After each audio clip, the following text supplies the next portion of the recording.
Okay, here we go. I'm expecting a red and white pickup card. There it is! Yes! I always love getting to open packages. It's so cool. You get something in the mail. There you go. Ho-ho! Sexy time! And then it was time for Sim City and a ham salad sandwich. You know it's really hot in the house when you actually have to sit outside on a 37-degree day just to get some cool breeze. With a cold washer on you. With a cold washer on Bippy. Hey baby! How's it going? Doesn't care. She's too busy looking at everything. She likes the show out here. Hey! No attention to the camera today. No, she just follows all the cars that go past. Follows all the cars. With your little fist balled up. Yeah, that's right. Got her fighting hands. That's fighting hands. It's so hot here today. Look at my ingenious device. Anastasia's on the couch and she's really hot. So I put her fan in the pram. What is with this hot ass weather? I want my autumn. I want my rain. I want my hail. I want my cold ass weather. I want to wear a beanie. I want to wear a jumper. I want the whole thing. See this? 1.25 litres. Already drinking 2 full of these today and almost a third. I'm pissing like a racehorse because I'm dehydrated and trying to hydrate as much as I can. I hate. If you didn't understand. Do you like my hair? Hey everyone. No one really knows that I'm recording this. I don't know exactly how much detail Tannah knows or Tannah went into with the vlog about what happened to me, but I thought I'd give you all a rundown. I've read some of the comments about the fact that my gallbladder was perforated and everything, but that was the least of my problems. It's not a far stretch of the imagination to say that I probably shouldn't be here right now. Sorry.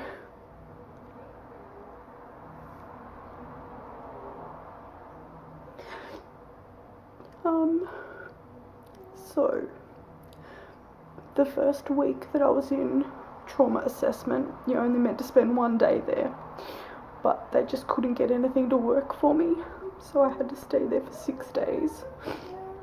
I was in hospital 12 days and they didn't want to send me home, but I sort of begged.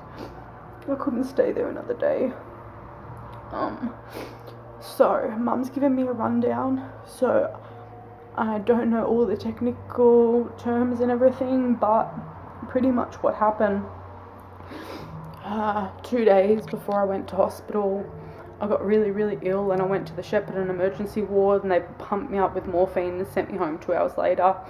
And then I was just really ill, like projectile vomiting, the worst physical pain you could possibly imagine for 2 days. And then we decided that I had to go to the emergency ward. So I went to the emergency ward. By this time I couldn't even really walk. I just was screaming like you would not believe. And yeah, so they took me to emergency. And at this point I thought it was just my gallstones strapped or something. So they started to treat me for gallstones. And nothing was working. They gave me 3 injections of morphine and I was still screaming in pain. That's how intolerable it was. Yeah, so anyway, long story short, my gallbladder perforated and forcefully shot my gallstones out into my liver. So my liver failed. My body had contracted severe pancreatitis neurosis or something like that, in which case most patients don't survive from, because it's just so bad and it just causes everything to fail.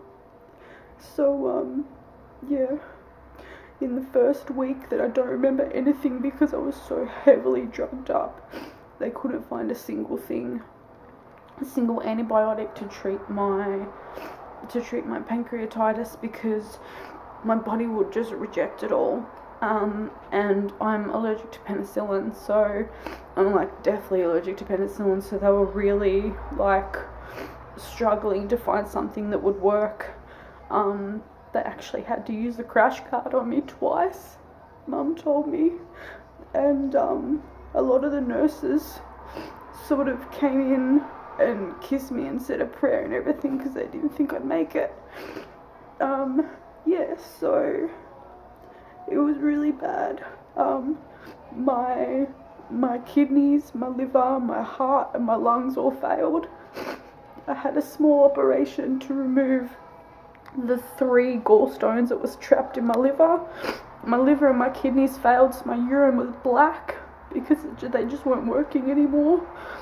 And after my small operation, I came out and I had a lot of fluid on the lungs, so they wanted to put me in ICU, but I begged them not to, so they took me back to trauma assessment.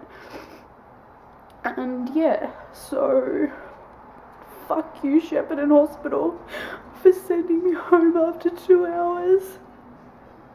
Just doping me up with morphine and saying, okay, see you later. You assholes. That's twice in 4 months that I nearly died because of the Shepparton Hospital. I'm so glad that I'm back in Melbourne and that my doctor was just so spot on, because I wouldn't be here if it wasn't for him and his team. I know that I wouldn't be here. My mum didn't even expect me to make it out of there, so I'm just extremely lucky and extremely grateful that the doctor was just so determined to get me out of there alright. So yeah, in 5 weeks I have to go back and have my gallbladder out. And I have to go and have all the dead part of my pancreas removed from my body. So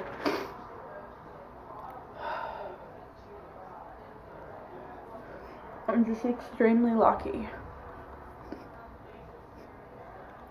And I didn't even know. I was just so blasé because I was so out of it on morphine for like a week. I wouldn't have even known, you know, that I would have died. I just wouldn't have even known. I just would have been here one day and not here the next. So, take it from me, if you're ever in any pain, I don't care how severe or how small it is, please just go to the emergency ward, whether it's trivial or not, because it's just not worth the risk at all. I never should have waited so long, at all. I'm sorry. The what, sorry? I don't like the spaciness. Oh, no, you don't. You don't like the spaciness? No, it's not nice. It'll go away soon. But it's just so strong. It is strong. As soon as the pill kicks in, it'll send you straight to sleep, alright? I won't be spacey. You won't be spacey. Okay. No more dreaming of Ricky Mum. Oh, no, not Ricky. Alright? With his jeans off. Okay. Alright?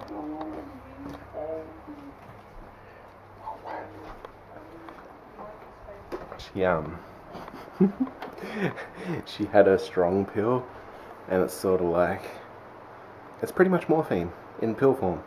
Yeah, that's what they had to send her home with, and then she has Panadol in between the strong pills. So basically, she has them, and then 10 minutes later, she's like, whoa, right out there. Yeah, some of the stories, I haven't even told you some of these stories from when she was in hospital, basically, when she was on her morphine, the push button one. Yeah, she had stories of she would just talk while she was asleep. Yeah, she was like shopping in Target and having full-on conversations with me, and then she'd like wake up and start a different conversation. So she'd just go from, yeah, just this comatose. It's just weird. I'm sure anybody that's experienced like anything where you've had to have really strong pills before have had that, and yeah, you'll know exactly what I'm talking about. But that's what the stage is at the moment, so that's going to happen for like the next 5 weeks or so, because she has to have these pills, otherwise her pain is unbearable. But anyway, yeah, her dream yesterday was about Ricky Martin. She was going on a date with Ricky Martin and his pants were off, something like that, I don't know, but she doesn't remember it. She was just talking in her sleep, and yeah, Mum went to check on her and pretty much got the whole conversation.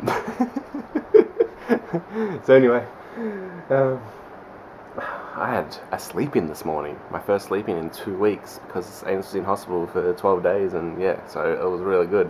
So because of that, it's now 1:46 a.m. and I am wide awake. So I'm just catching up on a lot of YouTube.